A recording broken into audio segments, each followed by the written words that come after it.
Good evening, Oyster River community. It's March 20th. This is the school board meeting, our regularly scheduled meeting. I am sitting in the chair's seat for as brief a time as I can possibly get away with. Because of the election, we are in the process of electing a new chair tonight, so I would open the floor to nominations for chair. Jim. Denise. I would like to nominate Matt Bacon as chairperson. And is there a second? I second. Are there any other nominations? Seeing none, I would call for a vote. All those in favor of Matt Bacon being chair of the upcoming school board? And it is, are you? Okay, so 5, 1 abstain. And Matt, you are now in charge, and that's how long it takes me to get out of this chair. Excellent job in your final time, Jim. Thank you. I'll swap with you, Matt. Oh.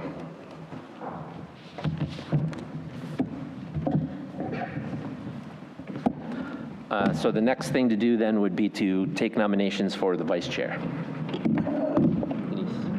I'd like to nominate Heather Smith as vice chair. A second? Any other nominations? I'll nominate myself. Gianna, a second for Gianna? I'll second that. All right, so any other nominations? And a vote for Heather? 5. And for Gianna? Heather is the vice chair. Congratulations. How do I record your non-vote, Gianna? Abstain? Oh. He's a doctor, though. I'd rather be a doctor. Yeah, we can flip, yeah. All right, next meeting, we'll swap. All right, thank you all very much. I appreciate it. First order of business is the approval of the agenda. Can I have a motion to approve the agenda? Approve. Brian, a second. Heather? I do have to add, I have 2 quick changes. If no, I'd like to add a non-public to the end, a non-public session.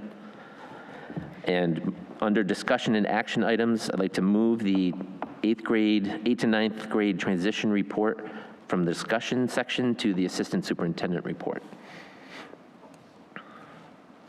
Does anyone have any other changes?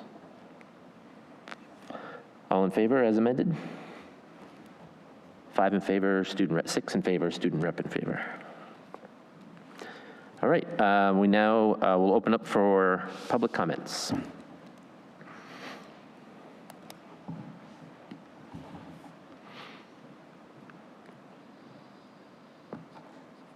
Hello again, everybody. Keith O'Brien, resident of Lee, parent of 2 boys in the district, a sophomore and an 8th grader, also an ORY board member, and more importantly, a longtime ORY volunteer. I wanted to speak tonight on 2 high-level things briefly. And the first is, I don't think it's said very often and maybe ever, but I don't think we all collectively have an understanding of how difficult it is perhaps to be a school board member in 2024. And so on behalf of myself and of my family, I just want to say thank you. Thank you for your service. Thank you for all the time you put in. Thank you for answering all of our emails. Secondly, about the proposed facility fees.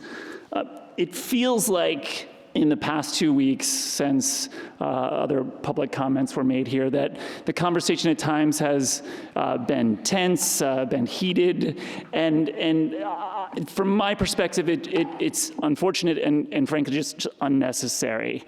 Because from where I stand, and just speaking for myself, I really feel like we're all on the same team here, that we all have the same goal.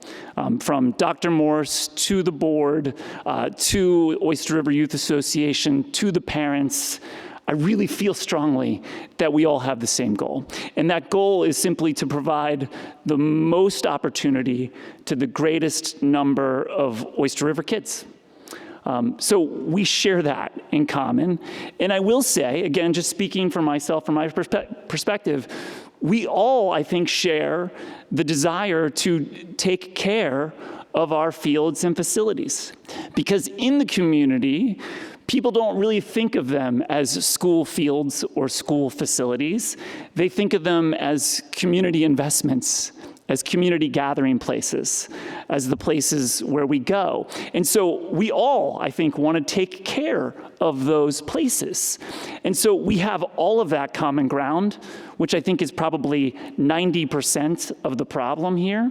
And then all we're really talking about is what is an equitable solution, an equitable fee to try to pay for the upkeep of those facilities. And that, I think, is a much smaller discussion, an important discussion, but a smaller one, because again, from where I stand, I think there are actually lots of equitable solutions. I think there are lots of them. And I think collectively we can find one that works. And I appreciate all of your efforts to make that happen. Thank you very much. Thank you. Any other public comments? Okay. Moving on to the approval of the minutes. We need to approve the March 6th regular meeting and non-public meeting minutes. Can I have a motion?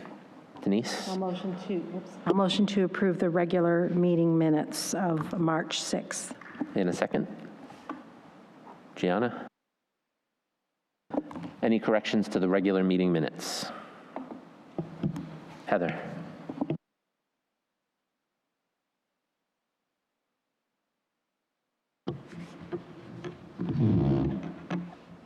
All right, on page 5, in the next to last bottom paragraph, so the last full bottom paragraph under the heading Facilities Fees, third line from the bottom of that paragraph, it says, while the money to maintain schools comes from the taxpayers, it is not realistic to charge organizations who use the space. I think that should be, it is not unrealistic to, okay, now I'm not realistic to not charge. Never mind, it's fine. Any other corrections? Gianna? Just have a few. There's a spelling of some names. Amy Kesey is spelled Keesee. It's Lewiston, Maine, rather than Lewiston. Whittemore, I'll send all these to Karen. And then there is students brunt in the paragraph, page 3 of 7 with robotics. It says students brunt. I think it was meant to say students bear the brunt of the work. And then I wanted to add a sentence to the robotics discussion. Correct me if I'm wrong on this. I could be, from my notes. Was that Mike Hawley is retiring from ORH Robotics this year, and that there was a solicitation for parties who are interested in replacing him should contact the high school administration or Suzanne Filipponi. So the sentence I was going to add is, Mike Hawley is retiring from ORH Robotics after this year, and parties interested in replacing him should contact the ORHS administration or Suzanne Filipponi. He's awesome, and we need a good replacement. And you gave those to Karen? They're sent right now. Thank you. Was that actually said? Yes. Okay. Turn the mic on. Okay, all in favor of approving the minutes as corrected? 6 in favor, student rep in favor. And the non-public meeting minutes, motion. Denise? I'll make a motion to approve the non-public meeting minutes from March 6th. In a second. Heather? Any corrections? Seeing none, all those in favor? 6 in favor, student rep abstains. Okay, district announcements.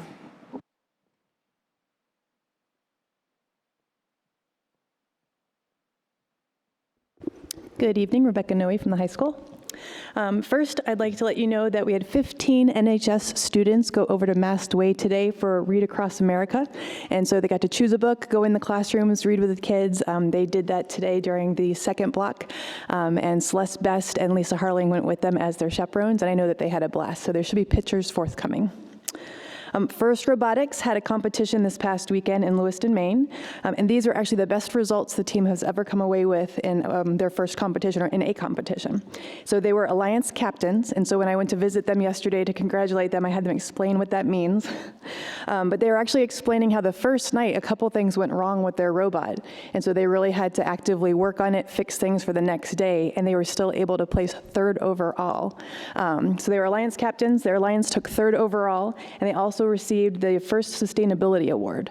As that's their first competition, and if I think it was they were 56th overall, and many teams that were ahead of them have actually already done 2 competitions. So going into the weekend of the 29th and 30th, they have a competition at UNH where they have a really good chance of moving up in those ranks, and that means that they are going to go to possibly New England District Championship in Springfield, Mass, April 4th and 5th. So the kids are really excited about that. The advisors are really excited about that. They did an amazing job this past weekend.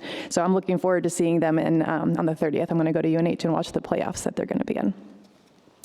On our teacher workshop day this past Friday, we had many of our committees report out on the faculty work. So the faculty work they had done so far, some of the committees asked for feedback. Some of them were soliciting more members because they want more teacher voice on those committees. One of the committees that presented was Vision of a Graduate. And so Rob Quagliari and John Bromley presented for that committee. Rob kind of gave a down low of what the committee's been working on this year, and John Bromley actually got to give his sabbatical presentation that he had never been able to give to the faculty before. So they were very receptive. It was all about senior project, senior capstone, kind of a plan for how we could introduce that, and that's some of the feedback they wanted from staff is how do they envision this coming into the school? How could we make that work? It's really at 9th to 12th grade, using Vision of a Graduate, using the things we're already doing in classrooms, and so part of what they wanted to collect was where do teachers see the things they're already doing that would apply to this? So they're starting that work and getting some faculty feedback. The late work and reassessment reported out on their research in departments and with other schools, and so they see their next steps being able to draft ideas that they're going to present to staff on a future teacher workshop day. And then our MTSS Universal Committee actually created breakout sessions. So they created 6 different groups of all the faculty. Administrators were a part of those groups. We went into different rooms, and then we had one of the MTSS members lead us through this activity that we were doing, where we went through and talked about what positive behaviors we're seeing in the building, what negative behaviors we're seeing in the building, and then solutions to those. And the entire faculty came back together, and each group presented the top 3 of each of those. And so the MTSS Universal Committee is going to take all that feedback and look at those positive behaviors and how do we keep those going, and look at those negative behaviors and look at solutions and come up with things we can do in the building to help correct those. And so that'll be a really good thing that that group is working on that we can implement sooner rather than later. Some dates to be aware of. So tomorrow night is our Barrington course selection night. So our new students for next year will come, actually select their classes and put those requests in, meet with their counselors. The department heads will actually be there in the cafeteria, so if parents or kids have questions about curriculum or any of the classes, someone is there to answer those questions. The 22nd and the 23rd is the musical, Little Women, 7 p.m. both evenings, and then on Saturday there is a 1 p.m. show also. March 27th, I just want parents to be aware, we are going to have an active event drill. So that is required by law that we do that once a year. So March 27th is the day we're going to do that. Teachers have been told, kids can know that. It's not supposed to be a surprise, but it is something that we walk through. Officer Nicolosi has created a scenario. So what we've done the past couple years is we go over the intercom, we call the drill, they lock the doors and close the blinds, but then the kids sit down in their desks and they actually talk through and dialogue through a scenario that Officer Nicolosi created. And then admin, we're walking around and we're available to teachers if questions come up, or Officer Nicolosi is available also. If questions come up, we can answer those in the moment, or if there are things teachers think of later on, they can email those, and we send out answers with bullet points on those. So we wanted you to be aware that was happening too. And I'll put that in the newsletter this week also. April 3rd is the PSAT SAT day.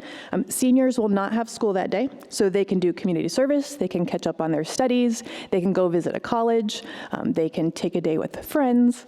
I look at Maeve as I say that. So our freshmen, though, they will be coming to school, and what they're going to do is travel by advisory all throughout the day. We have 3 different activities they're going to do in the morning into the afternoon. One is a substance misuse presentation by our LADAC, Britta Bartlett. One is EPW activities, which is all about team building with their advisories. And then Rachel, our DIJ coordinator, has created an awareness and inclusion activity that they will do through advisory. So they'll kind of do a round robin in those 3 activities. They'll have lunch, and then we have through Plymouth State University a performance, a one-man play. It's a performance called Triggered, but it's about addiction. And then the buses will come at 1 o'clock. If we have some students that need to stay all day, if they have a longer on the test, we also have buses at 3 o'clock. And then last but not least, quarter 3 actually ends April 5th. So about 2.5 weeks, and quarter 3 is already going to be over. So it's going very quickly. Any questions for me? I do have one question. In the active event drill, is there any community activity, police response that people should be aware of in the area? No, we've talked about that, but it would be over vacation, and we would get like student volunteers if we did something like that. We've never talked about doing that during a school day. Yeah, okay. Thank you. Thank you.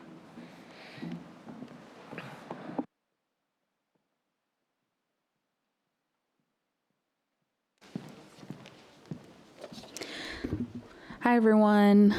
Rachel Blansett, DIJ Director for the district. I just have a few updates for you all, and by few, I mean 6.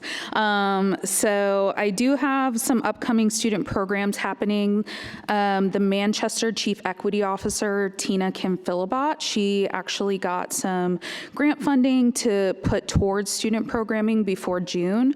So we are cross-collaborating on between the DIJ director districts on some student conferences. So one of them is called Ignite. It's a student empowerment conference. That's going to be happening on Friday, May 17th from 9 a.m. to 4:30 p.m. Students also have the opportunity to submit presentation proposals, which is exciting if they would like to present. And then the following week on Wednesday, May 22nd, from 9 a.m. to around 2 p.m., we're going to be having a Flourish and Thrive LGBTQ plus student retreat. And so that's open for any students that identify within the community or allies. It's all free for students. I've already reserved buses or busing for those days. Both will be held at Manchester Community College, and I'm working with the high school to coordinate all the permission slips, field trip forms, all that stuff. It's my first field trip, so figuring it out, but very exciting. So my second update is I recently held Bias Boot Camp workshop for teachers on the most recent teacher workshop day. 11 out of the 18 registered attended and overall received some pretty good feedback. We're in the process of rescheduling the GLSEN training series just due to the lack of registration numbers, and I think that had to deal with the scheduling. So we're hoping to reschedule that for later. I will also be co-leading a Equity and Diversity Leadership Institute, which is a 5-day comprehensive conference for K through 12 public and private school educators. This is happening at Phillips Exeter Academy.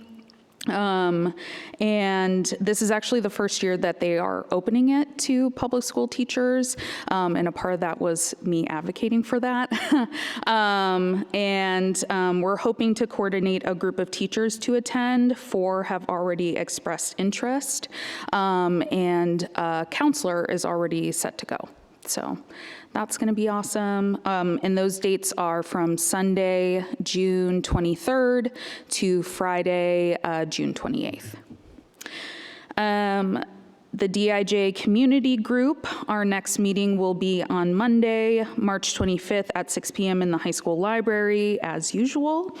We're still planning for the spring event. Teachers are actually coordinating an art project at each building to demonstrate ideas and thoughts about belonging, because that's the central theme of the event.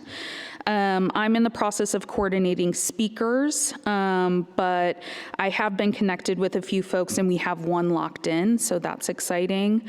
And then I hope to begin advertising for the event starting at the beginning of April. So really excited for that. And that event is happening Thursday, May 2nd at 6 p.m.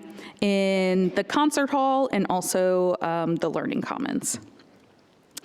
I am also going to be leading another DIJ summer book read and discussion. The discussion date is TBD, but we will be reading, it's called Race Talk and the Conspiracy of Silence, Understanding and Facilitating Difficult Dialogues on Race.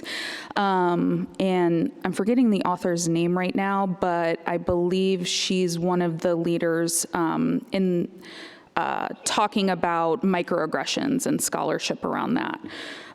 So we're going to be doing that. And as Noe mentioned, I am coordinating a high school inclusion activity for the 9th grade happening on April 3rd. Any questions? Awesome. Thank you very much.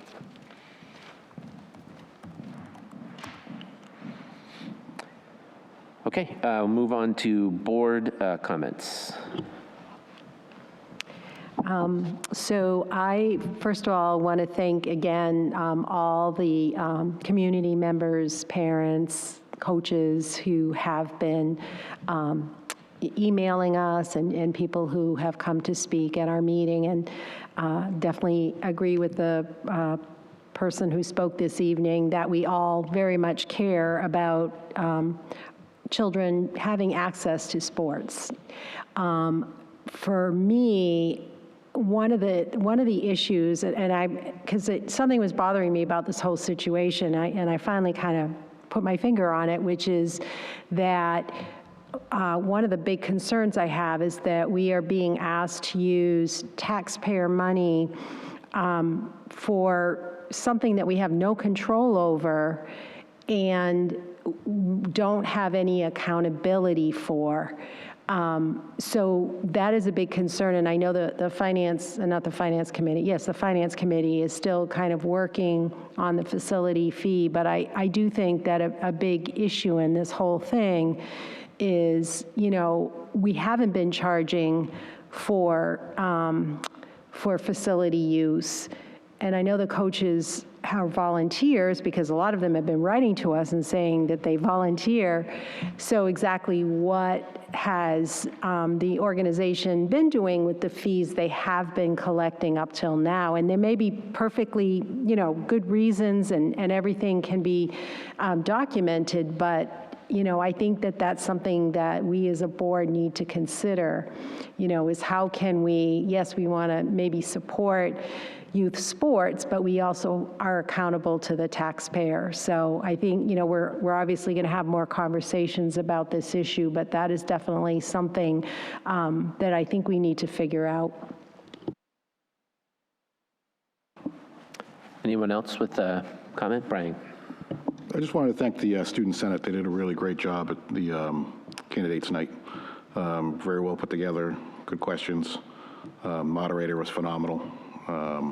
It was good for an opportunity for everyone to kind of see who was running. But it was very well put together, and I hope that they continue to do that for years to come. It was really good, really nicely put together. I'd agree with that 100%. Gianna? I'll pile on a little bit with the student candidate forum. It was well done. I'm glad that I attended. The only couple of suggestions that I thought it was well done, but I think there's a couple suggestions is that we have to give credit to Stephanie Pitts, who took the first question on each round. My suggestion for next time is to make sure that's rotated. And then the other thing is it might be easier if everybody had their own mic. And I personally think it's good to have questions that are cold questions, so that way people have to think on the fly. I think it's good practice. But I really commend the students for stepping up and taking over something that was really needed in the community, so I really appreciate that. The second part is that last meeting, I failed to mention this, was that I'd gone to the art show that was at the library. And I know that I think Denise and Jim were there too, and it was wonderfully done. I was very impressed with all of the artwork, and I spoke to some of the students, and they spoke very well regarding their art. But one of the things that really struck me was mental health was clearly a theme within the artwork itself. It showed up over and over again. And so with that in mind, I really have to appreciate the the voters in the community who voted for all the items on the budget, including the mental health counselor, because the art of our own students showed the need for that. And I thought it was very clear. And so just wanted to make that connection. And thank all the students for doing their art and for putting themselves out there, because art is very revealing to your inner self. And we appreciate your openness. Thank you. Just to add to that, Gianna, those art pieces are the Scholastic Art Award winners from Oyster River, and they'll be at the library through the end of March. And I think it's a great idea to go see them. They're fantastic. All right, I actually have a comment to review the B policies. I think we were supposed to do it a little bit earlier, so I'm going to do it here. Just to run down basically the ones that apply to us and a quick highlight on each one. So BBAA is the member authority policy. This limits the participation of the board members to actions taken by the school board as a whole when legally in session. And board members may be assigned to committees delegated for specific roles or specific tasks. BDF, advisory committees. The board may use advisory committees to contribute to discussions. The scope and the duties of these committees will be determined by the board. BDG, the school attorney. The board can consult or seek advice from an attorney. Meetings with the attorney are not subject to public information, but any decisions must be made in a public meeting unless otherwise stated. BEA, regular board meetings. The board will meet twice a month in public with proper notice. The board can change the meeting times, but they must provide proper notice for those changes. BEC is a non-public sessions policy. The board may meet in non-public sessions for reasons set out in RSA 91-A:3. These meetings must be preceded by a properly noticed public meeting, and discussions are limited to matters outlined in the motion. BEDD, the rules of order, that just says the board meetings will follow Robert's Rules of Order. BEDG, minutes, a record of all public and non-public meetings will be kept as minutes. BEDH, public comments. Public comments will be available at all regular meetings. Residents, students, parents, and guardians in the district are allowed to speak. Non-residents should seek permission before speaking before the board.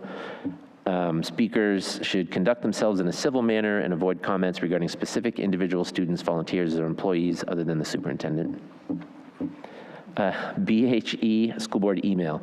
Email should not be used to, the phrase in the policy is circumvent the spirit and purpose of the right to know law. The school board members, when we're discussing school board business, not discussing, when we're doing school board business, should be using their school board email, not personal emails. Emails and attachments are all a matter of public record, and the email should not be a substitute for discussions or deliberations. That one is worth a read for everybody. And that is the last one. Does anyone have any thoughts? Yes, go ahead, Brian. As I mentioned a few meetings ago, I still think at some point soon we should have our attorney meet with us to go over those a little more in depth as far as our responsibilities and requirements, especially when it comes to certain laws that we are required to follow and what violations of those laws are. People sometimes misconstrue what a violation is versus, what they feel they can do as a board member. We are not absolute authority, so our authority is extremely limited and very narrow. So I think at some point we should have either a workshop with our attorney at some point. I think that's a great idea. And also there was just a ruling about school board members and their social media accounts that we should be made aware of. I think, Jim, you sent an email about that. So I think that would be a great idea. All right, we'll move on to the district reports. Assistant Superintendent.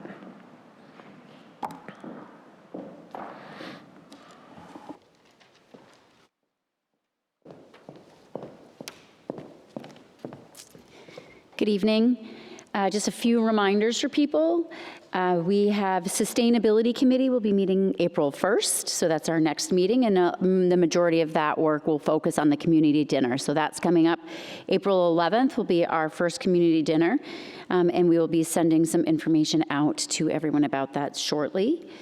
April 15th through 19th is Earth Week, and as a part of that, we will have a plastic-free day, or as close to plastic-free as we can encourage people to be. So we encourage everyone to use reusable packaging for lunches and things like that, if possible. And again, that's going to be on the 16th of April.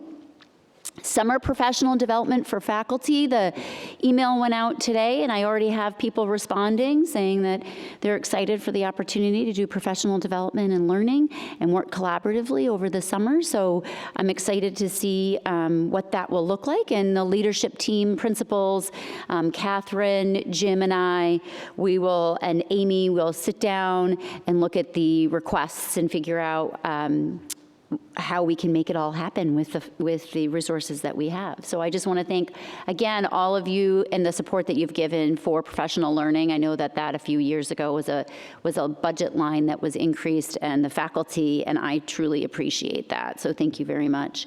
And I just want to remind everybody in the community that April 19th is the deadline for REACH to get in your requests to participate, for your kids to participate in the summer program for the morning and also for the afternoon through Durham Parks and Rec. So we look forward to planning for the summer in these next few months.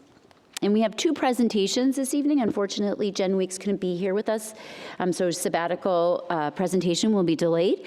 But we have the DEIJ student presentation, and then we also have Shannon and Sarah here to talk about the high school transition, 8th grade to 9th grade. So at this time, I'd like to invite the students from the DEIJ Club to come on up and to present to all of you.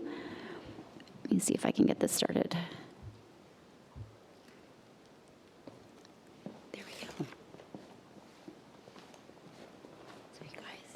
You just need to hit there. That's the next slide.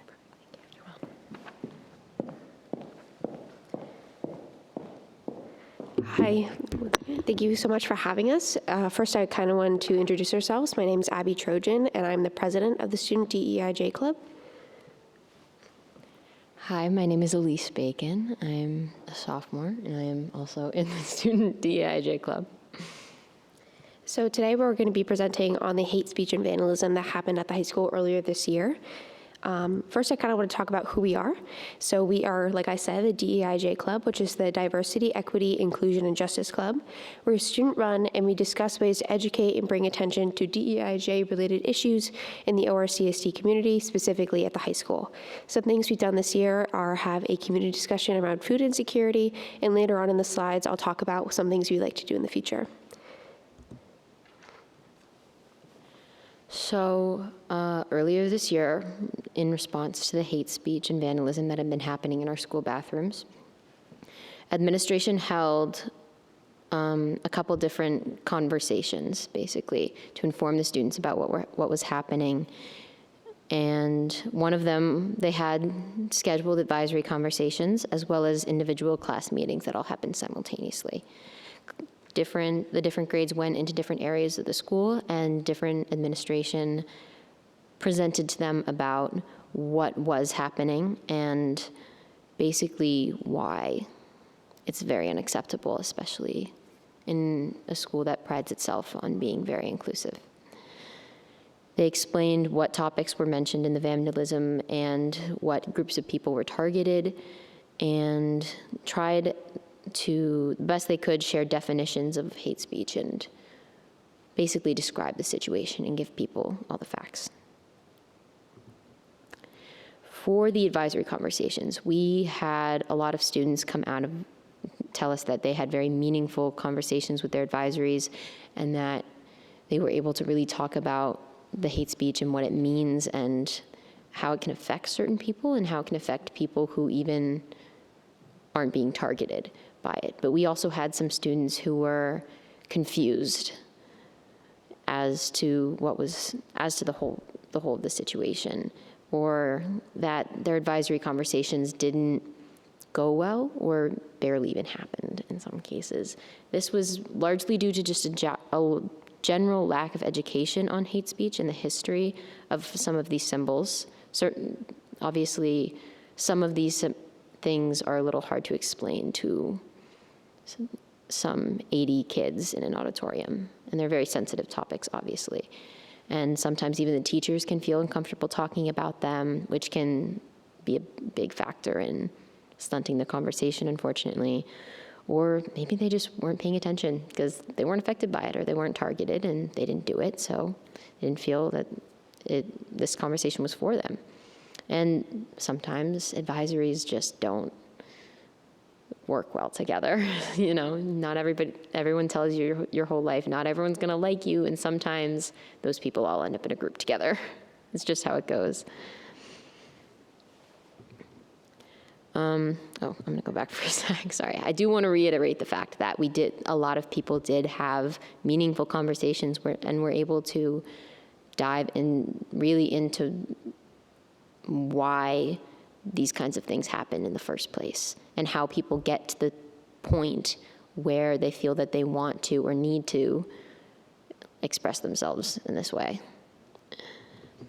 And for the class meetings, like I said, the classes were simultaneously spread out through the school, and different administration, including counselors and the vice principals and Principal Noe, explained to us, the situation. And like I said, we feel that a lot of students still came out of it very confused, but that wasn't necessarily due to a lack of information from staff. As I said, sometimes kids just tune things out. They don't feel that what you're talking about is relating to them. They know that they didn't do it, so they don't know why they need to be lectured on it. Maybe they're not being targeted by it, or maybe they are being targeted by it, and this is a very sensitive topic for them, and they feel overwhelmed, and they don't want to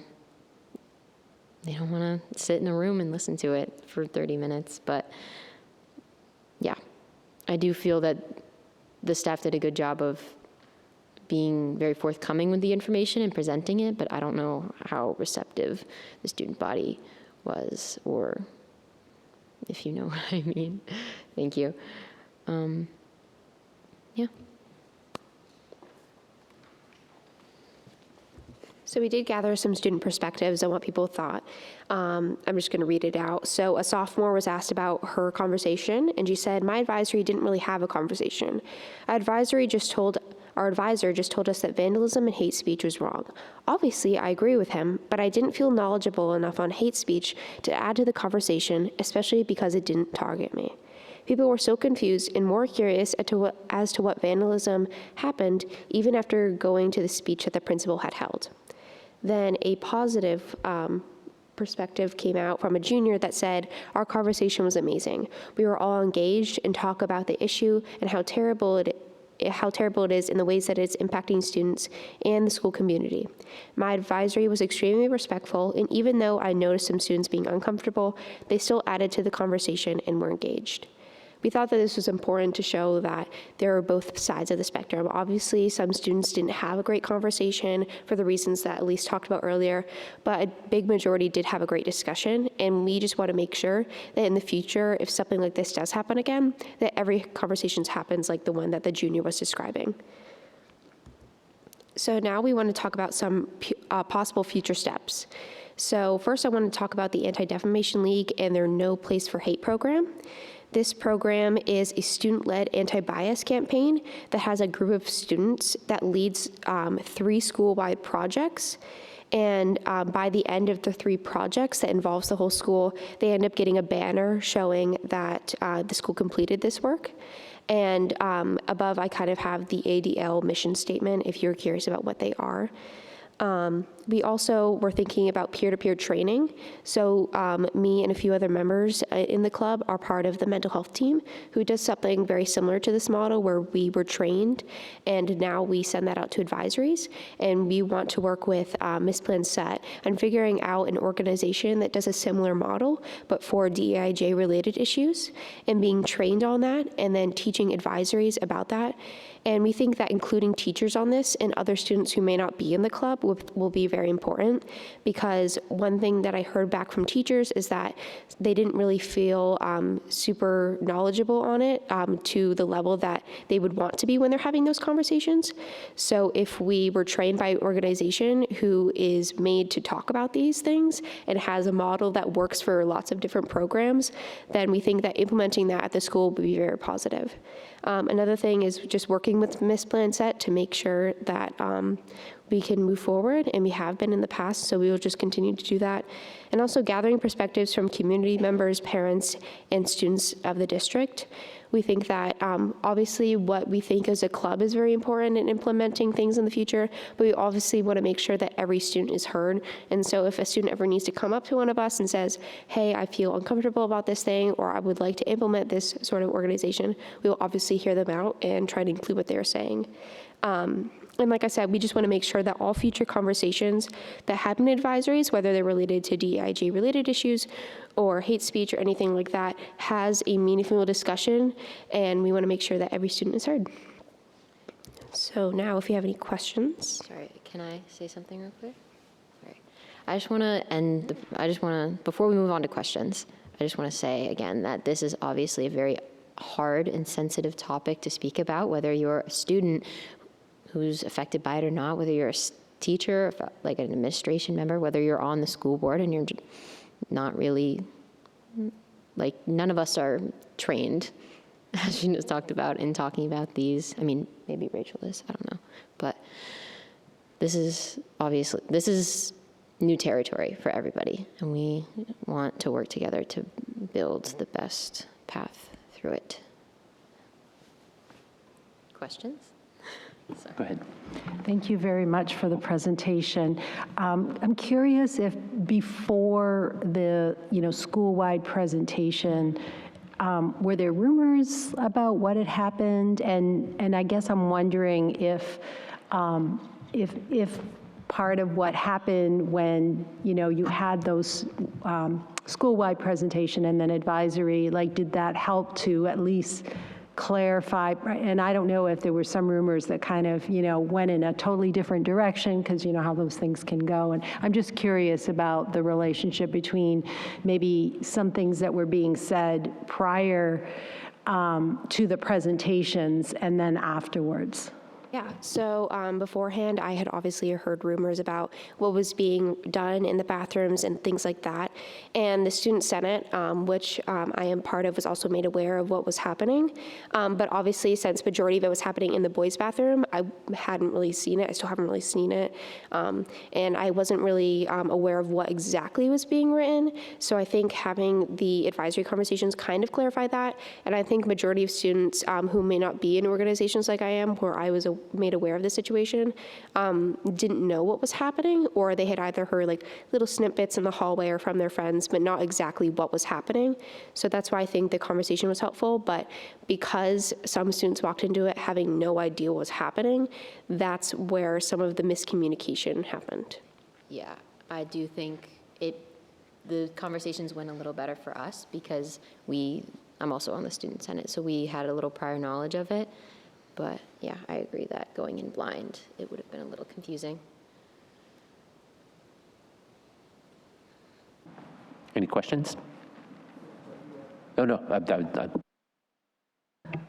know if this is something you were able to figure out, probably not, but I'll ask anyway, is you were talking about the fact you talked to different people who had different responses within their advisory, and some were positive and some were more negative. And I was wondering if you were able to observe any kind of pattern, particularly if we're talking about educational understanding of the nature of hate speech, of whether or not there was a difference between the upperclassmen and the lowerclassmen from an educational standpoint.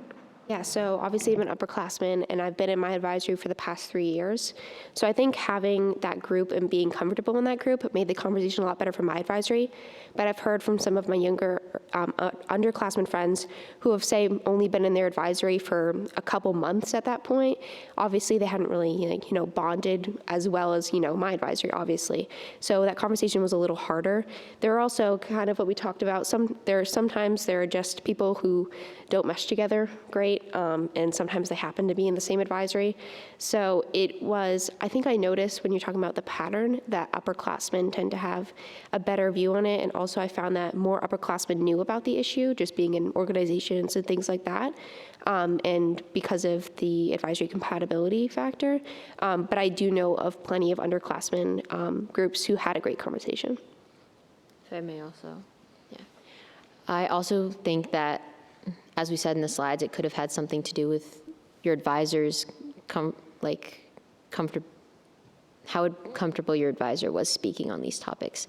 My advisor is a social studies teacher, and she attends Rachel's BIPOC student spaces, and she is often enough engaged in these topics, and she talks around DEIJ topics that we were able to have a very successful, in my opinion, conversation and kind of talk as a group. Even though we are underclassmen, we haven't been together, say, as long as a senior or a junior group. But I also have sophomore and even junior friends whose conversations weren't as in-depth, maybe because their advisor wasn't as comfortable talking to them or talking around the subject. So. Any other questions? Thank you both very much, and thank you. I think it's important that we hear from the students. I've said it before that we can make all the policies we want, but the students, you feel the effects of the policy. So that's really good input, and I really appreciate you coming in. Thank you. Thank you.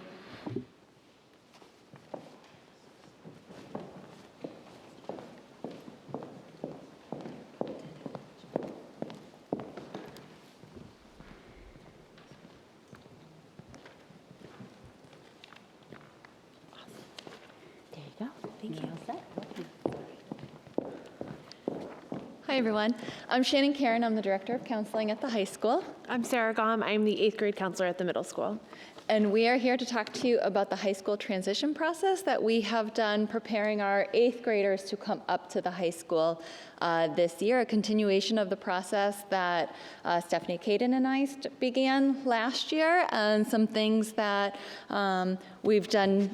we added for the process this year based on things that we learned from last year, and then kind of a reflection on where we want to go from there. So our goals for tonight are to demonstrate how the transition process is a multi-year process. It is not just focused on 8th grade alone. We do continue their transition into 9th grade and trying to help students become comfortable at the high school and navigate the differences. There are significant differences between 8th and 9th grade. And so we start preparing them very early on and then continue that on kind of guiding them through as they begin high school. So this presentation will show you the things that Sarah and I have done for an academic transition plan, as well as also helping students to think about the social and environmental changes that they will have coming into the high school next year. We will talk about the transition process and how we included student input, so we'll share some of that student input with you as well. And then other additional updates, things, like I said, that we added this year, and some ideas that we have for next year, and that does include the grading system preparation. So some things that we have already done this year, and we will get into more depth of explaining that in future slides. Sarah and I began meeting early in the fall to plan out this timeline and to begin presentations and to start setting dates and start communicating with the 8th grade team and collecting information and trying to make arrangements. January 3rd, so right after we came back from the winter break, she and I met with the 8th grade math teachers as well as the high school math department head to start talking about the math transition and placement to just make sure that students were going to be prepared for their high school math courses. Towards the end of January, Sarah went in and explained more details to the 8th graders. We also invited CTE directors, that's our Tri-City Career Tech Education program, the directors from the Spalding in Rochester, Somersworth, and Dover Tech Centers came to visit. Sarah and I did a high school grading lesson to help students understand how their grading system is going to change when they come up to the high school. The high school counselors came down and did a presentation to all of the 8th graders in early February to help them start thinking about course selection. That same week that we presented to 8th graders, we gave a very similar presentation to 8th grade parents. We invited them in an evening so they would get the same information that their students had heard. And then the counselors came back for follow-up one-on-one appointments the following week. And there is more to come. Yes, as you can see, we still have a lot more to do as we wrap up the students' 8th grade year. One exciting note, we can move the March placement test as a done experience. We actually ended up doing that end of January, beginning of February in the 8th grade math classes, as that helped kind of validate our 8th grade math recommendations for our students for their course registration process. Coming up in June, our 8th grade students who are currently in Algebra 1 will be taking a final to, again, kind of help validate and finalize their placement recommendation for 9th grade, so they are placed appropriately to be challenged and successful in their 9th grade year. Coming up, we'll start with our 504 and IEP transition meetings. And these are for our students who have specific plans to help them be as successful as possible. We'll be doing the 504 transition meetings with the high school case managers. We'll have families and students there as well to talk how we can both set them up as successful as possible. We have begun some of our IEP transition meetings as we plan our annual review meetings. We have been inviting their high school case manager to be there to meet the family members and begin that conversation. I've had the pleasure of attending many of those already, and it's very exciting to talk about that change. Towards the end of the year, myself, administration will sit down together. We'll talk about specific students that need extra eyes and support to make sure that they're most wrapped as they begin this transition as successful as possible. And we'll do that with both schools. So Sarah, Bill, Alita, and Melissa will come and join the high school counselors, administration, just kind of talk about the student transition. Later on in the summer, in August, we will offer at the high school an introduction to high school, and that will be for parents and students to come, and that will be the week before school starts. And then later on in that week, the Friday before school starts, it will be an opportunity for 9th grade orientation. That'll be during the day for students, and they will come together with Barrington students in their advisory groups and do different activities so they can just start to build their community and really have the school to themselves as well, and kind of get lost and find their way and navigate throughout, and just any ways that we can alleviate some of the anxiety that comes with transition is really our goal. So we are pushing out any information that we can, answering as many questions as we can, and making changes and adding things as we need to, really with that focus on the students' support. And so to focus more on the academic transition, as Shannon mentioned earlier, at the beginning of the year, myself, Shannon, sat down with the 2 8th grade math teachers, as well as the department head over at the high school. We reviewed the plan to learn more about math classes, how we would recommend, learn more about the specific math classes the high school will be offering to our students, so that we were all on the same page when it came to recommendations, placements, and next steps to support our students. This year, something we added, which I think was probably a highlight of my year, was the local CTE programs came and they met with all of the 8th grade students right down here in the concert hall. They got to learn about the specific programs that would be offered to them, and to really start thinking about the different opportunities they'll have when they go to Oyster River High School. And some meetings that got to happen after that with Sean Peschel to talk more specifically connected to the programs. So I had a lot of really excited 8th grade students to learn about that. And then after that, myself, I sat down with the Math and World Language Department.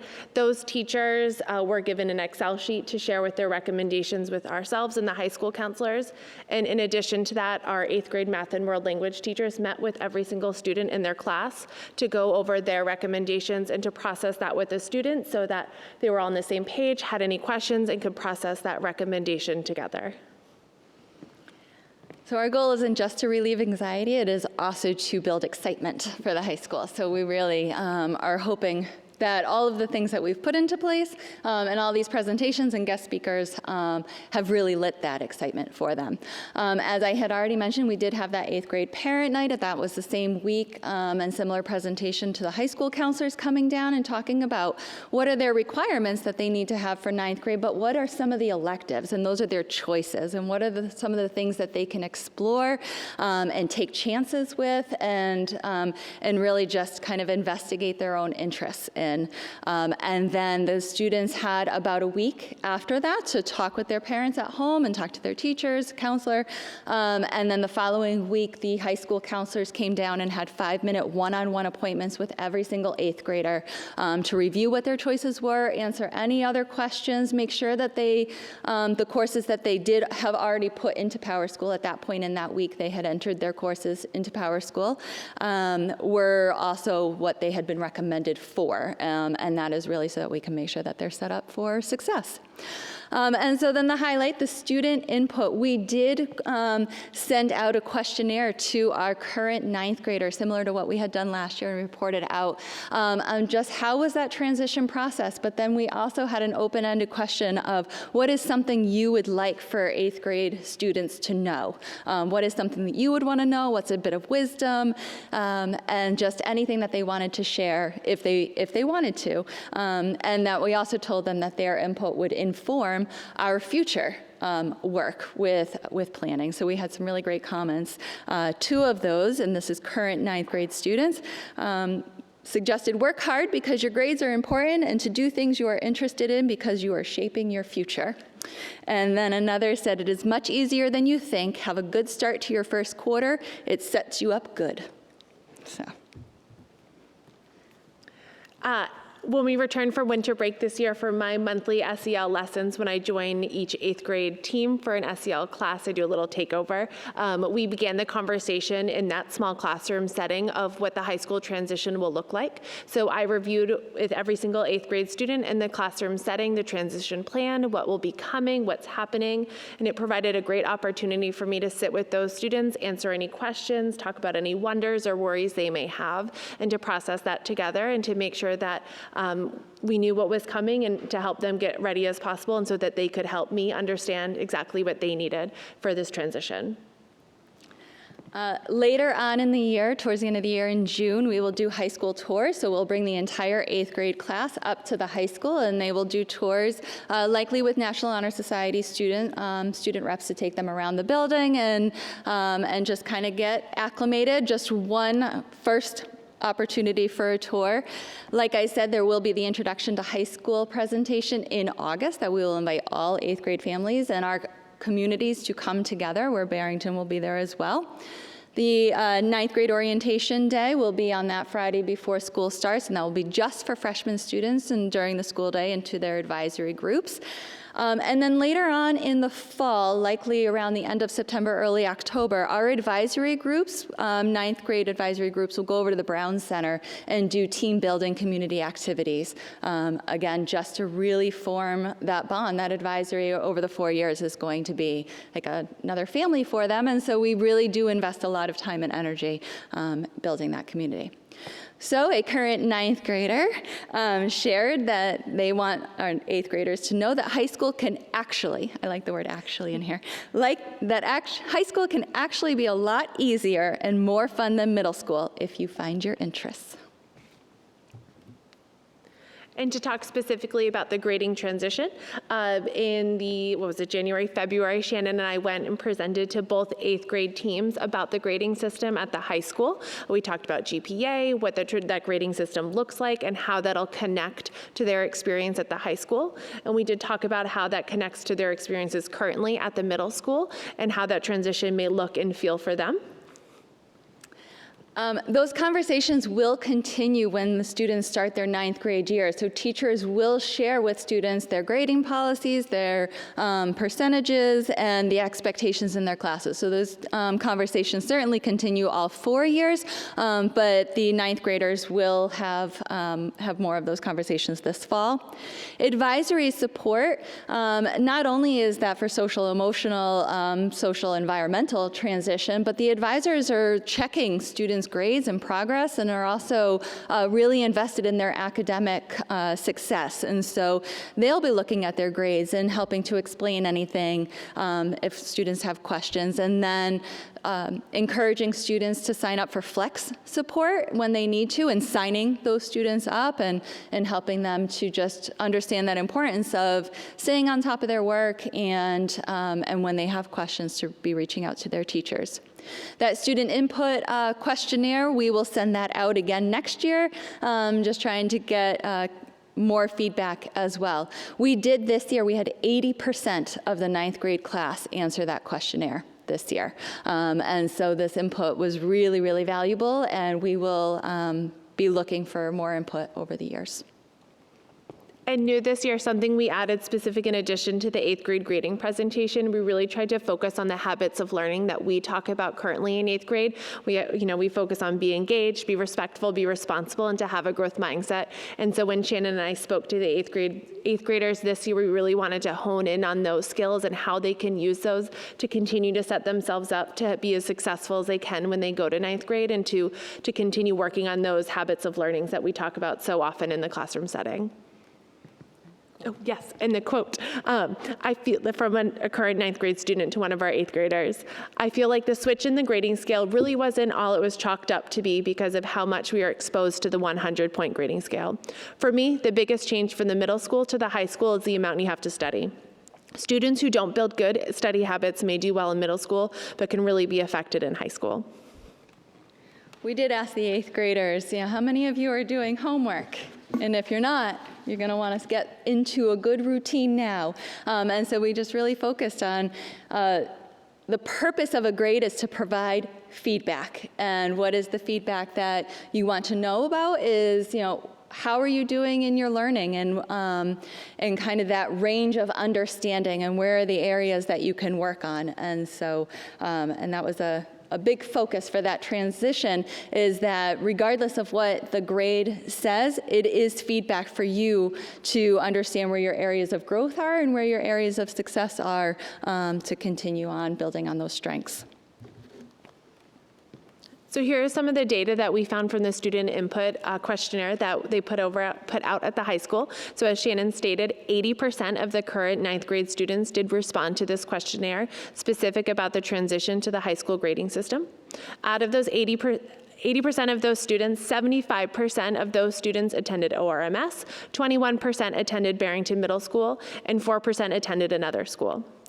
87% of those students remember hearing about the Oyster River High School grading system while in 8th grade and how it would be different at Oyster River High School. And 64% of those students reported that the grading system was also explained to them when they started at Oyster River High School. And so what we have learned, students are transitioning well to the high school and to the grading system. 85% of the respondents reported that the transition to the grading scale was either somewhat or extremely easy for them. 93% of the respondents reported that they now, at the time of answering that questionnaire, did understand the grading system. So what we take from that is that there is a small percentage of students that need some additional time to prepare for the high school transition. And so what Sarah and I have already started talking about is those students, and she has an idea of who some of those students might be. We will invite them over for maybe an additional tour. We'll see what we might need to help them with their transition. Some of them we might already be talking about when we have those future, those transition meetings with the high school counselors or teams. And then another idea is that we believe that students will benefit from hearing directly from Oyster River High School students regarding the transition to high school. So our plan next year is to incorporate bringing students with us. When I come down, or when the high school counselors come down, we'll bring students with us so that the 8th graders can hear it directly from their older peers. And they probably want to hear from them more than they want to hear from me anyway. And so final thoughts. This was just a beautiful comment that was shared by a current high school student. It was actually shared in last year's questionnaire, but it just wraps up exactly what we hope all the 8th graders and any students coming to us hear and feel is that don't be afraid. Be excited and don't allow the work and stress to overload the fun things that also come with high school, like sporting events and other activities. Enjoy it all, go to everything, and don't be scared to put yourself out there. The end. Any questions? That 80% return on the survey was excellent, but I'm concerned about the 20% because what I'm seeing from probably that 20% is they're not having an easy transition to the high school. And I think one of the things I'm seeing out there anecdotally is there are kids that are having a hard time transitioning, and part of that is they're used to the structure and rigor of 8th grade, and they get to high school where they're very independent, where in 8th grade, if you were struggling, a tutor or an interventionist will pull you out of class and work with you. That doesn't happen at the high school. So they have to kind of go seek it out themselves.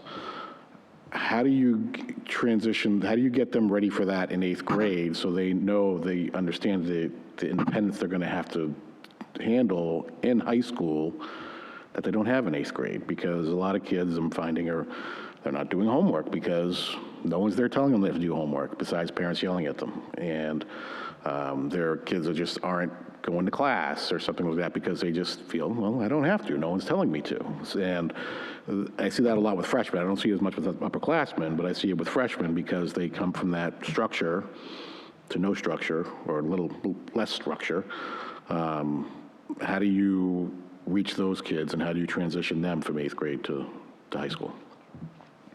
I'm really glad you asked that because we have started conversations in our K-12 counselor meetings. We've talked about kind of that transition. So a couple of ideas on that we have started to brainstorm.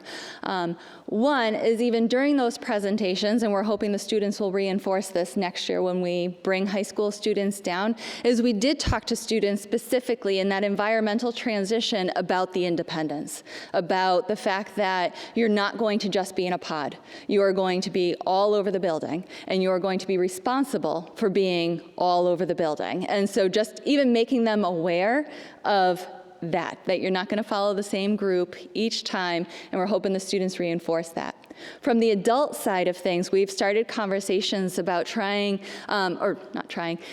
a meeting together that will include high school 9th grade teachers, representatives from at least the core academic areas, as well as the middle school, the 8th grade teachers, to come together and have conversations about the practices that we as the high school need to understand what our 8th graders are used to. Where are they coming from? We need to understand that. But the 8th grade also needs to have an understanding of where are they going to. And if we can come together and have that conversation as adults and work together on transition plans in that academic sense of by the second semester of 8th grade, we need students to be prepared. Students need to be prepared for XYZ. They need to be able to take responsibility for signing themselves up or requesting a Bobcat time or whatever those areas that we can be a little flexible and adjust, understanding that the 8th graders need to have get acclimated to having a little more independence.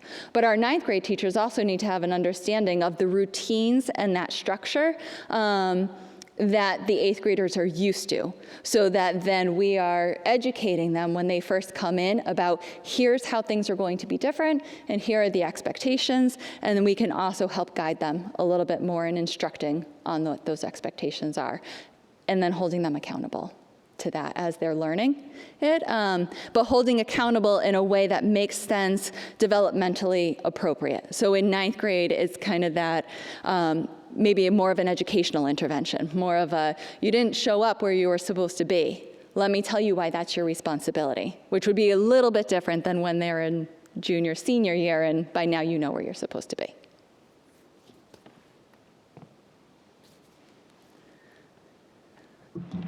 He's not looking, so I'm turning myself on. The survey, when do you guys when do you all administer that to the ninth graders? Is that something that's taken in the first semester, or when was that given to get this data? It was sent out in February, so after they had exams in their first semester courses to get an understanding of where they were at. And then you've generated all these great comments. Is there a mechanism to transfer those so the eighth graders can see them? The comments that are generated in the survey, you've shown us a sampling in this presentation, and you said there are a lot of good things. Is there like a digital sticky note board or something that you've made available to the eighth graders to read? There is not yet, but we should talk about that. That's a great idea.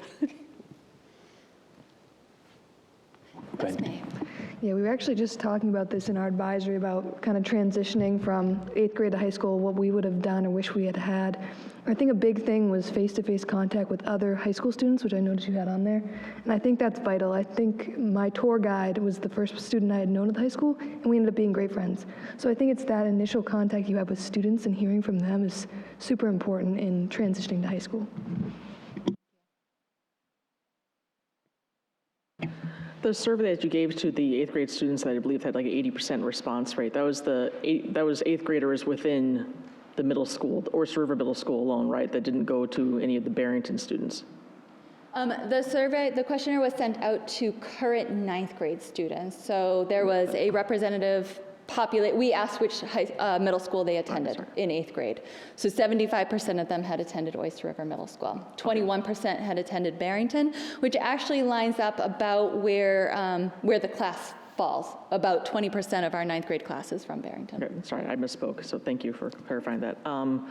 So that makes me ask, was there a differential between levels of perceived preparedness from the Barrington students versus the middle school, the Oyster River Middle School students? Was there a difference between those two groups?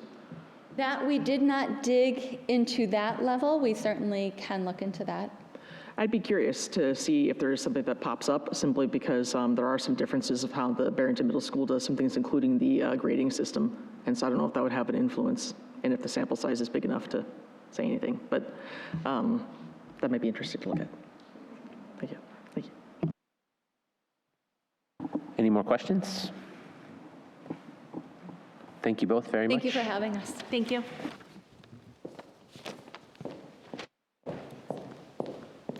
All right, Dr. Morse. I'm all set. I just want to say, Shannon alluded to this, and I brought this up at other times, but the counseling, the K through 12 counselors have been working on their scope and sequence, and part of that scope and sequence is the transitioning. And we've had opportunities to talk about 4th to 5th grade transition. We've talked about kindergarten to 1st grade transition. We talked about some of the other transitions that the kids experience. And so I think that K through 12 work is really important so that we can have those conversations, Brian, that you bring up. So I just want to thank the counselors and Shannon and Stephanie. Thank you. Thank you. Okay, thank you for this time. I just want to take a few minutes to reinforce at least one of the policies that Matt brought up, which is the use of email. Giving you the laptops, we're giving you the email addresses, and this is mostly for Kelly, but the rest of you know it. Kelly, try to do all of your school communication through that vehicle, okay? Everything that you now write as a board member is subject to right to know. And so the reason we have a dedicated platform for all of you is if should somebody ask, we can go to the emails and just produce them. So don't use your personal stuff for anything, because that could be subject to right to know if you do. And that's the last thing you want. In terms of fun things, sometimes I get to do fun things. Today I got to read the kindergarten. And occasionally Suzanne and I get invited into classrooms. Sometimes it's a high school seminar. Sometimes it's reading to 5-year-olds. And there is no greater treasure, no greater pleasure than reading to 5-year-olds. They are just very special little people. Getting to the business, I do want to take a moment just to summarize where we are in terms of the vote last week. So Michael Williams was reelected as moderator. Kelly Ickes was elected to the school board. Congratulations to Kelly and welcome to this body. You'll find it's a very interesting group of people who are incredibly supportive of the work that we do for children. And the presentations tonight are good samples of how we try to balance student voice in our work, and very impressive always. Brian Cisneros got reelected. Congratulations to Brian. And in Madbury, Matt was a successful write-in candidate. Just to take a moment, I've never seen a write-in candidate get hundreds of votes before.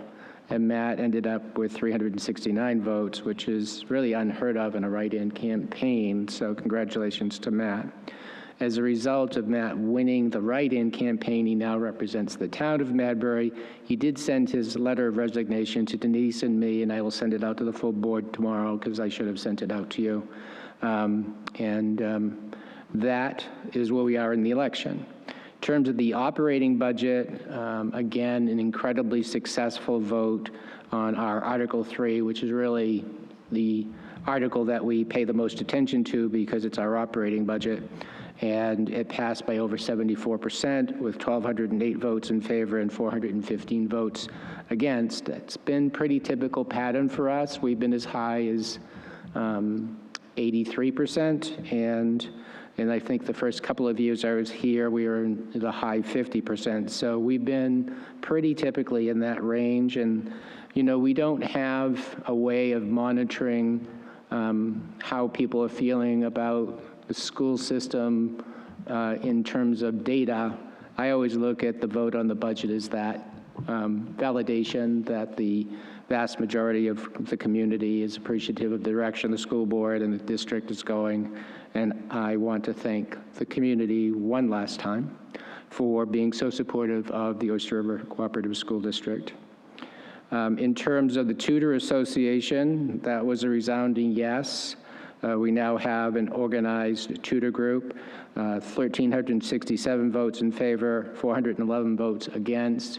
The tutor group, along with our teachers, have done just monumental work in bringing our academic performance back to where it was pre-COVID. And as Gianna pointed out, in terms of the support for the budget, we continue to enhance and build our ability to support our students in mental health area, and having the authority now to hire a mental health counselor is going to continue to increase our efforts in that area and be more effective in supporting our kids outside of academics. In terms of the Facility Replacement Trust, that was 1,408 votes yes, 118 votes no, so that was an incredible vote of support. The Turf Field Replacement Expendable Trust was the closest vote we had, and that was 1,036 in favor and 701 against.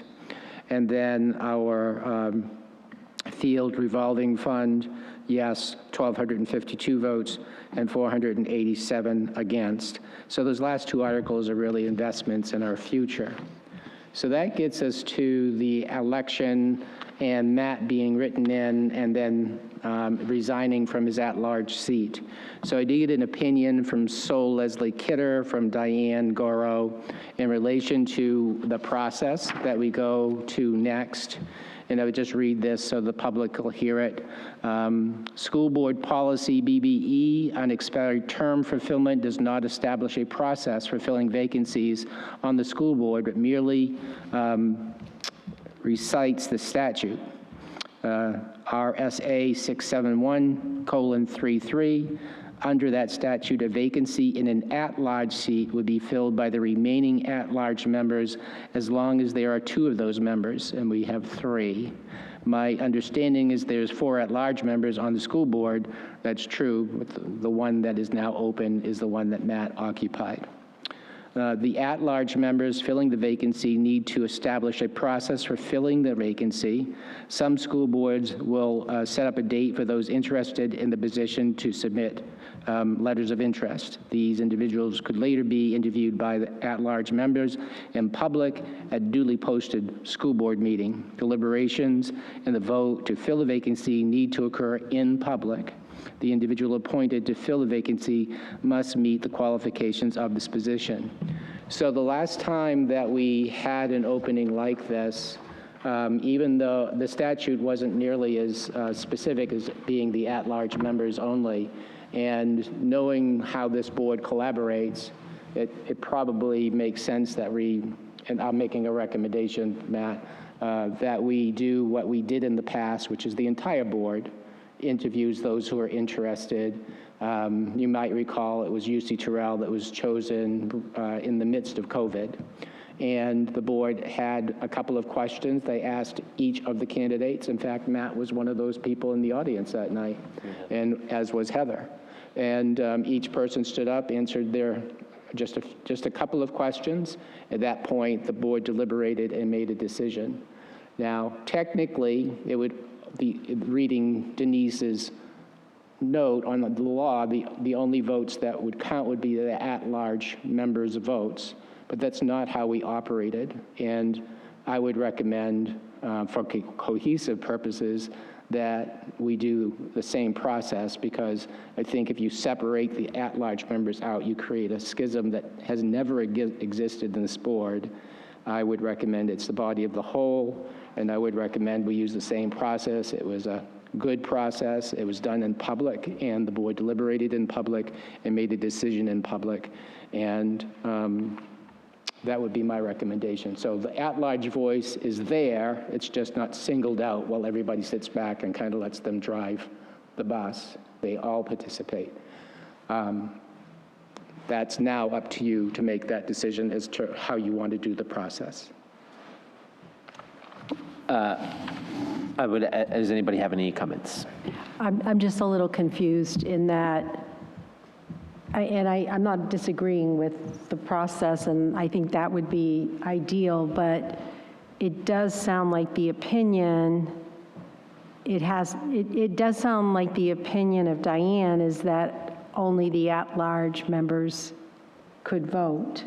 It is her opinion, but as long as the at-large members are voting, then we've met the intent of the law. I would recommend that everybody vote, and then, we'll see what the at-large members have voted. If it happens to be different than the rest of the board, then that's where we'd have to turn to those at-large members' votes and say those are the ones that prevail. I suspect that that's not how it'll work, because normally you all work in concert with each other, and I don't see that kind of schism being created. I think if we follow the letter of the law and turn it over to the at-large members, then 3 of the board members are going to feel like they didn't have any say in the 7th member of the board. And I would liken it to Maeve's position. She votes on every single issue, but if it ever came down to it, she could never be the prevailing vote. So if we think of it in terms of Maeve's vote every single session, I think every vote she's voted with the majority. I would liken the non-at-large, the town representative meeting members being like Maeve in the vote, and that way we can keep everybody engaged in the process. I've never seen this board split like is being recommended here, and I think that's a beginning of causing some ill feelings, not necessarily long-term or anything, but I can't imagine that the town representatives don't want to be participating in the selection of the 7th member. And by participating, they can be there and listen to the answers, they can vote, and if there's a difference between the at-large members and the town members, then the at-large vote does prevail, because that's the law. But I'd be looking for a way to keep all of you engaged. So that's really where I'm coming from. The last time this happened, it was a very close vote, so, but I'm fine with that process. I mean, I definitely wouldn't want to exclude the other members of the board, and if nothing else, my thinking was that we would have the interview with the whole board, all the members would weigh in, whether who gets to vote, is definitely, but I think what you're outlining sounds reasonable, and if it turns out to be a close vote, as it was last time, then perhaps we would have to single it out that way. The other way we could go is let the at-large members vote first. And that way, we'll see which way the vote is going. Brian? Does the law state absence of a policy? Because I think that's the way I was reading it. Absence of the policy of how we vote, we have to refer to the law that you referred to. So if we changed our policy to have all people vote for an at-large position, would that suffice? That would be a question I'd have to ask Diane, Brian, because it makes sense as you're asking it, but I'm not a lawyer. My only comment there would be the time frame. I'd like to get the process sooner than later to have that I seventh know it's member. going to take time. I'm not saying, Yeah. I'm just thinking for the future. I agree with, I think that because there's this kind of confusion and against what we've done in the past, not against, but difference, that we should clarify our own policy rather than just relying on the statute. I would also add that if this was a town vacancy, if Madbury continued to be open and Matt was continuing to be the at-large member, the board would have no say. It's the town that would choose the member to sit. That's how I got it. Yeah. So the only reason that the board gets to make the decision is because it's an at-large position. And I think, Matt's desire in running for the town, besides being the town's representative, was to bring this decision to this body as opposed to, a select board or a council. Go ahead, Jan. So me being me, I pulled up the RSA, and I'm actually disagreeing with the lawyer on this one. I think the confusion here on this one is that in a lot of cooperative school districts, and Brian could undoubtedly speak to this, is a lot of times you have like a town school board, and then that's on their own, and then you have a cooperative one that's separate. So like the Exeter School District is immense. Now we don't do that. We have the Make sure you're talking into your microphone for the broadcast. Yeah. Okay, but ours isn't like that. Ours is very cooperative. We're having all from the same town. So the thing is that I think we might eventually have to have a policy for it, but it says, in a cooperative school district, the remaining school board members representing the same town or towns as the departed member shall fill a vacancy on the school board, provided there are at least 2 such members. Well, an at-large person here represents all those towns. So a member at large should also be included as a representative of the same town, and then just talks about the number. So I think the policy, as was done with UC that Jim is outlining, actually is within here. So I actually think we're fine in doing this anyway, as I'm reading it, because it's 67133, section 1B, 2B. It's Sort of reinforces Brian's question about if we have a policy. I think we might need to clarify it, but I don't think we need it at this time, because I actually think the way ours is structured, I think we already have it, that it should be a whole board vote. I will add that there's, 30 cooperative school districts, I think, in the state, somewhere around there. Not many of them actually have at-large seats. I have 13 on my board. All of them are assigned to towns, because I have 9 towns. So anybody that has an opening, we have one opening right now, because we had an open position that nobody put in for, the town is actually interviewing for it now. So I think we're a rarity in the fact that we have 3 at-large positions, but that's probably why no one's really touched that law, in God knows how long.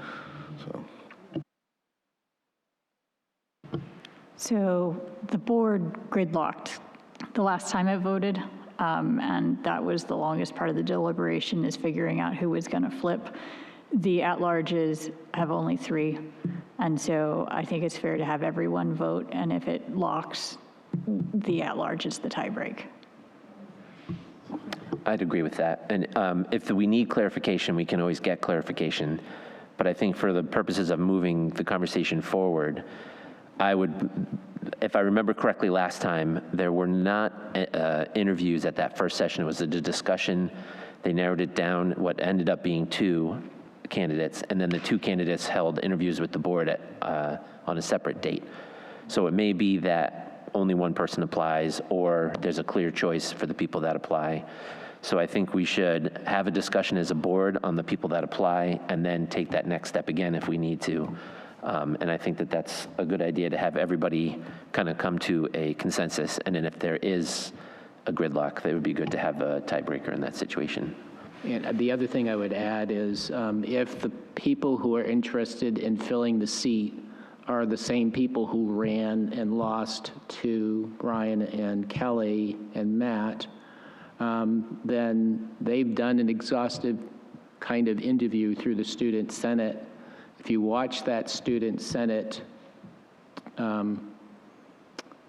presentation, it was really quite illuminating. There were people who really understood the district, who didn't get elected. And so if people from that group apply, I think you've got some background you can look at that's public.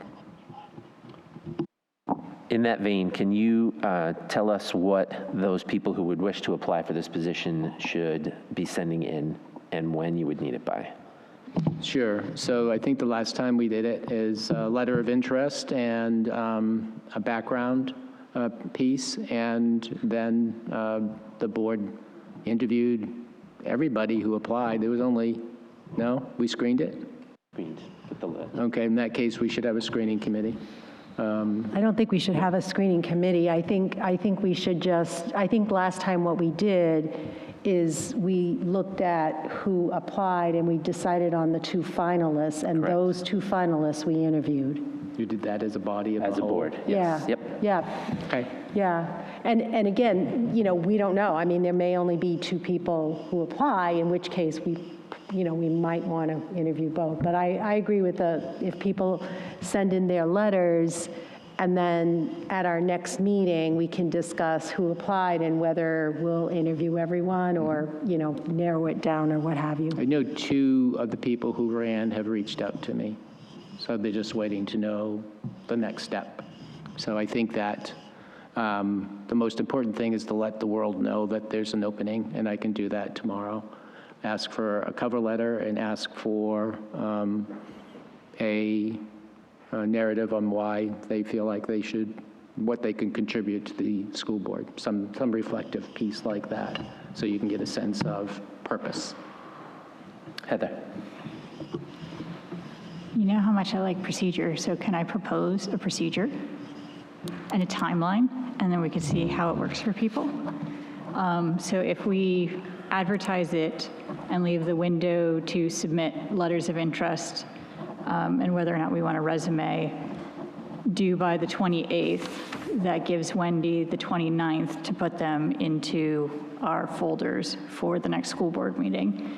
At the next school board meeting, folks that had turned in their letter came to public session and used their 3 minutes of public time to say hello and introduce themselves to the board, and then we would deliberate as part of our agenda the 2 we would like to move forward.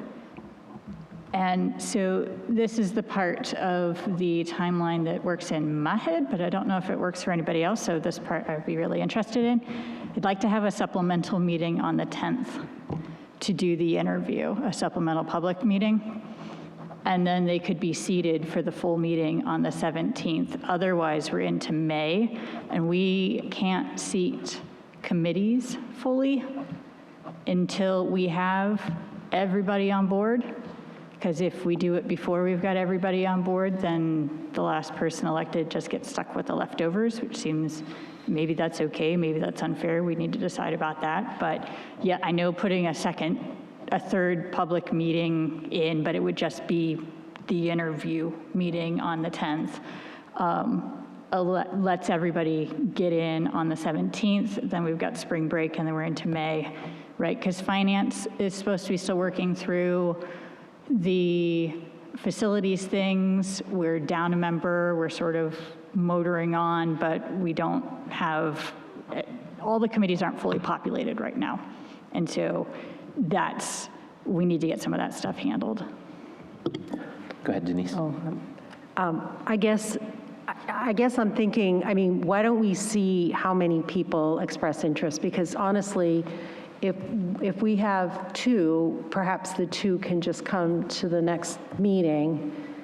And as you said, I like the idea of them coming and just, introducing themselves at the podium anyway. And maybe we can just vote that evening.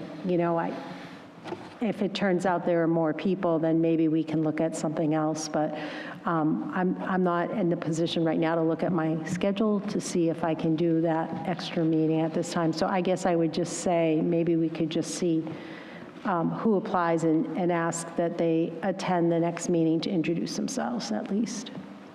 Go ahead, Brian. I'd agree with that, but I think they should do a letter of interest plus a CV.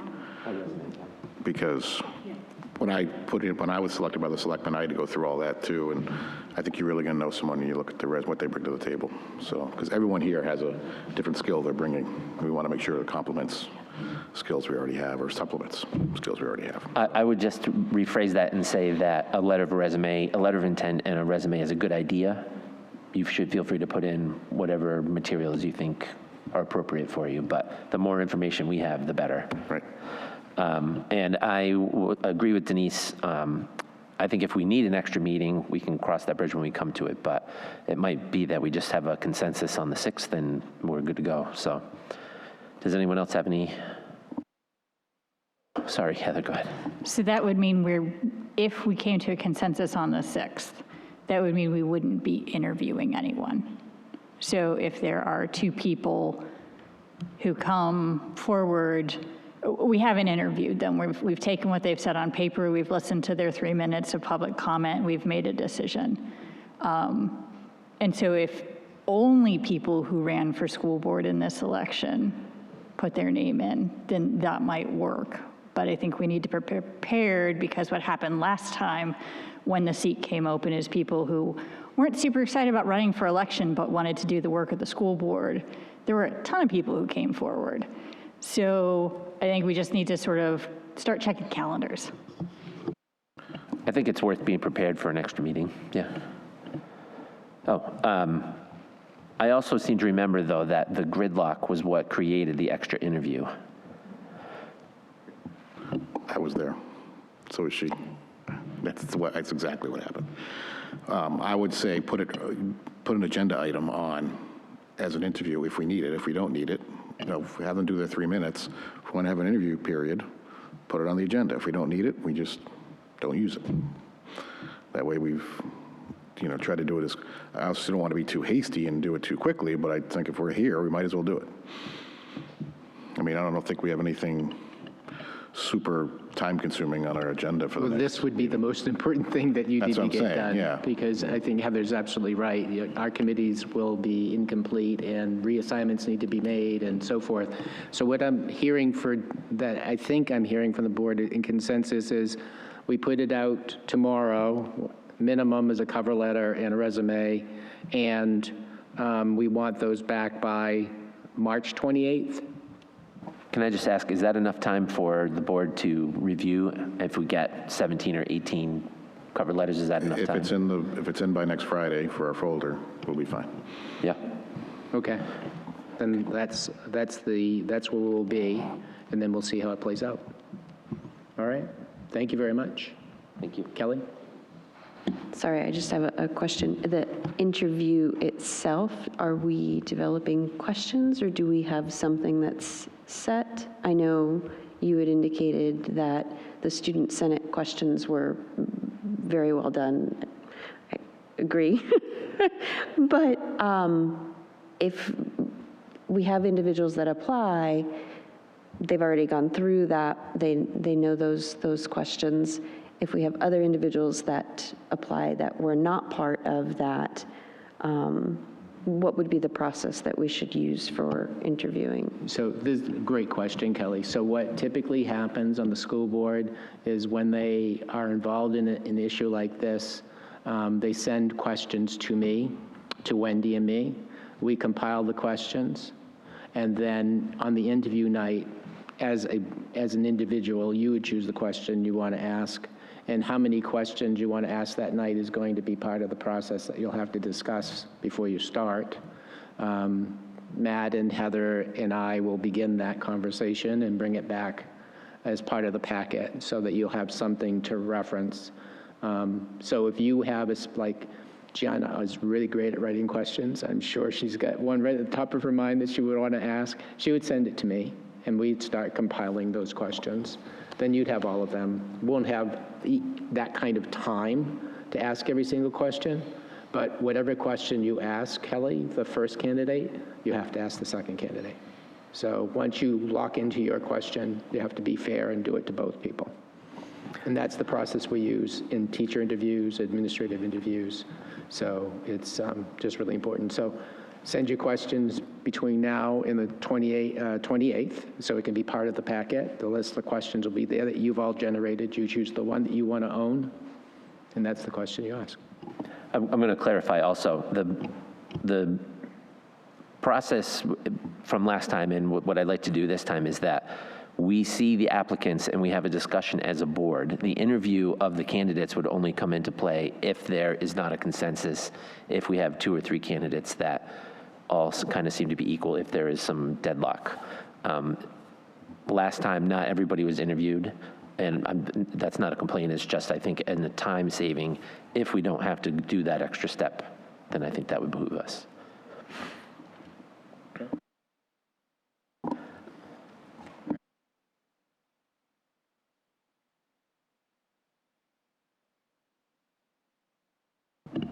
Retirees. Retirees.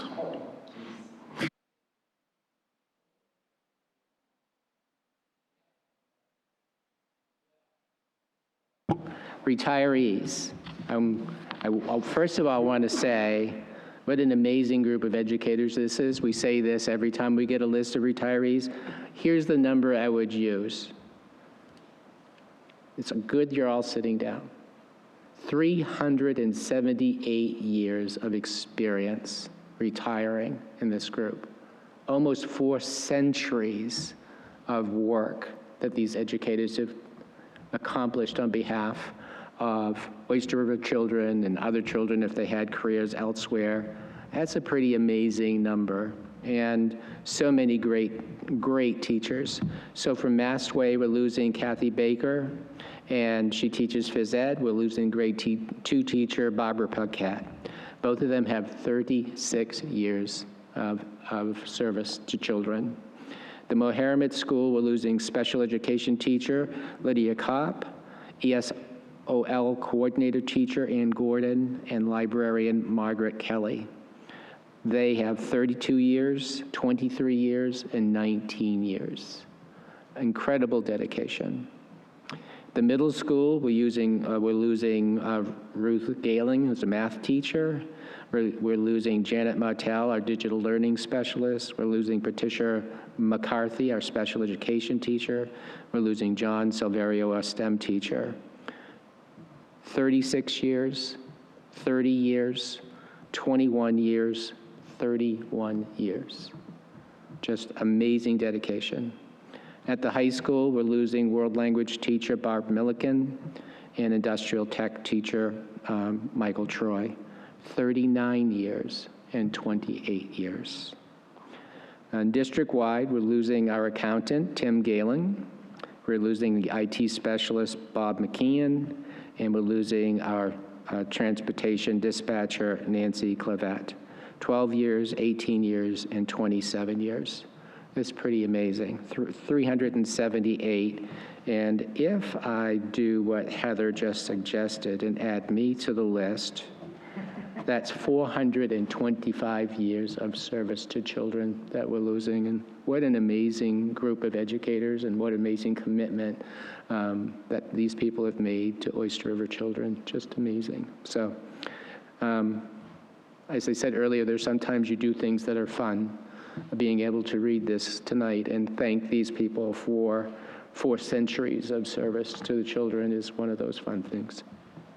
So thank you for letting me not skip that, Matt. If anyone would like to take a moment to speak about the retirees, you should feel free, but do not feel obligated. So how many people have a Adirondack chair from Industrial Arts? That's what I want to know. I know we still have ours. So yeah, to Mike Troy, yeah, it's really special. And also Lydia Cupp for a long, long time ago. She was wonderful. So those are the 2.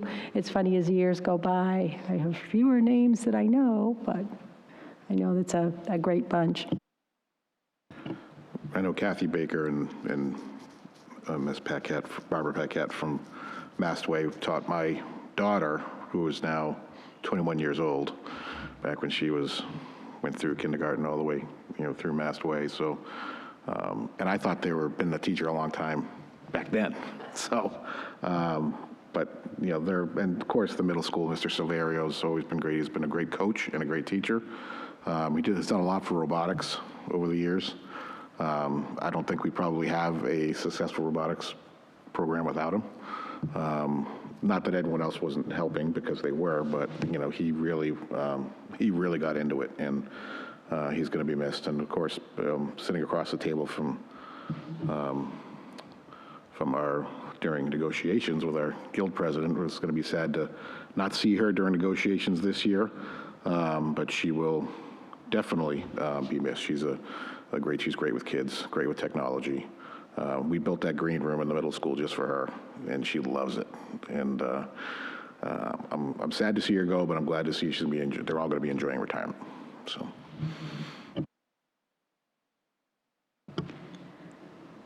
This list always hurts every year, because there are people that are just so much a character of the buildings in which they work. And I look at the Mohammed list, because I kick around that building for a number of years now, and it's going to make a hole. And so I wish them all the best. But on the district side, I am excited and very sad, because Tim is fantastic. And I'm also very sad for Nancy at the transportation office, because every year in June, I call Nancy and ask her whether Jody, who drives bus 38, is Jody with an I or Jody with a Y, and she's gotten used to my call after this many years. So it's going to be sad that this will be the last one. And I don't want to forget about Tim either, because I understand the importance of a really good accountant, because my accountant's really good for me. So I don't know how you're going to replace him. Good luck. But yeah, he's been anybody that can do the DOE 25 for their BA is gold in my book, because my accountant can't do my DOE 25. But yeah, he's going to be sorely missed. So forgot about him. And I know the district office is going to miss his master joke-telling skills. Just for me, obviously I can single out a few people. Mr. Silverio and the robotics program has just had such a huge positive impact on my family and on the district. But every one of these teachers and staff members has had a profound impact on the students of this district. And I just want to say thank you.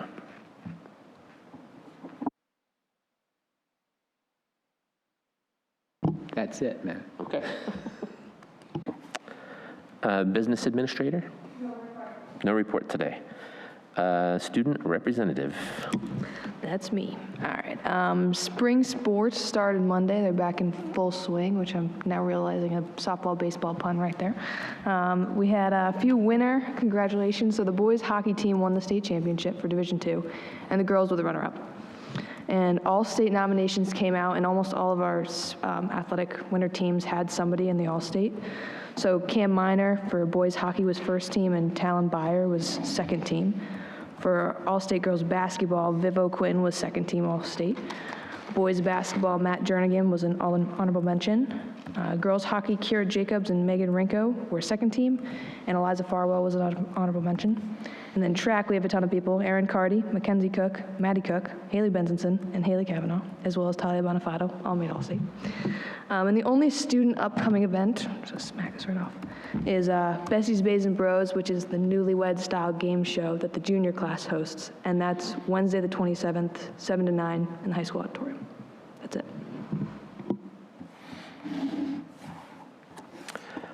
Thank you. I forgot I was supposed to speak there. I apologize. Finance Committee update. No report right now. We're still working on projects. And as soon as they're done, we'll come back. Okay. Okay, on to the unanimous consent agenda. Is there any, oh, I apologize. Go ahead. 2 weeks ago, at the Thursday after the last school board meeting, there was one more meeting of the competency reporting committee. And one of the things that was agreed upon there was for the results of the survey to be publicly posted. And I just wanted to see if that was ready to go from Dr. Morris, because there was some discussion of looking at it again. I want to see if it's ready to be posted. Has not been publicly posted because it takes a while to get through those individual comments, and I just want to make sure that we don't have anything that gets posted that shouldn't be.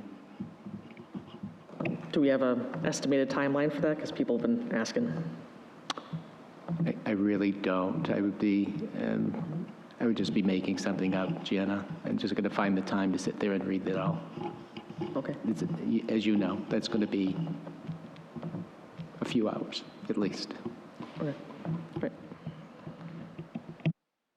Okay, does anyone have anything in the unanimous consent agenda item that they'd like to pull out?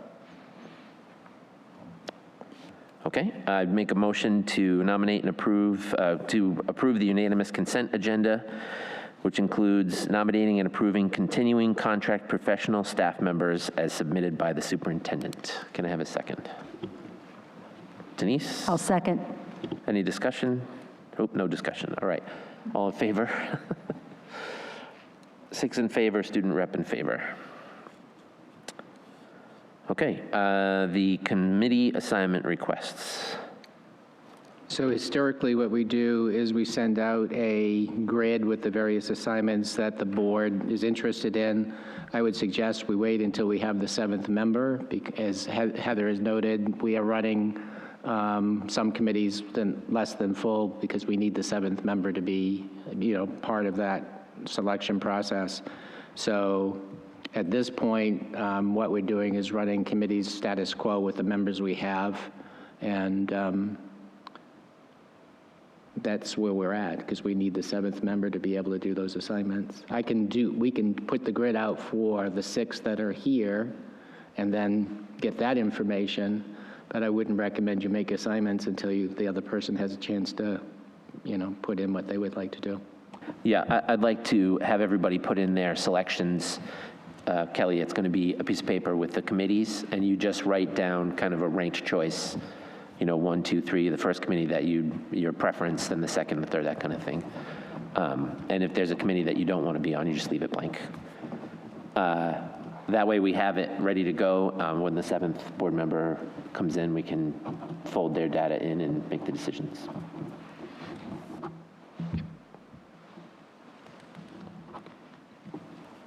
Okay, that was good discussion. Any committee updates from school board committees? Okay. Any further public comments? I don't see any. Okay, closing actions. Future meeting dates, the 2 meetings in April. Is this correct? Yes. Okay. The 2 meetings in April are the regular meetings, and May 1st, the first meeting in May, will be at the Mohammed cafeteria. So please don't go to the wrong place like I did last time. Kelly, we do 2 meetings remote at each of the elementary schools because the board gets plenty of exposure to this building in the high school. And it's very possible you could go a whole school year and never step foot in an elementary school. So we try to have 1 in the fall at Massway and 1 in the spring at Mohammed. And as one last closing, actually, I would like to apologize and welcome and congratulate Kelly to the board. We're excited to have you as part of the group, and we look forward to working with you. All right, we do need to go into a non-public session. So I would move to go into a non-public session according to RSA 91-A:3, Section 3, the discuss matters that are likely to affect the reputation of a person. Can we have a second, Brian, and a roll call vote? Gianna Gelsey, yes.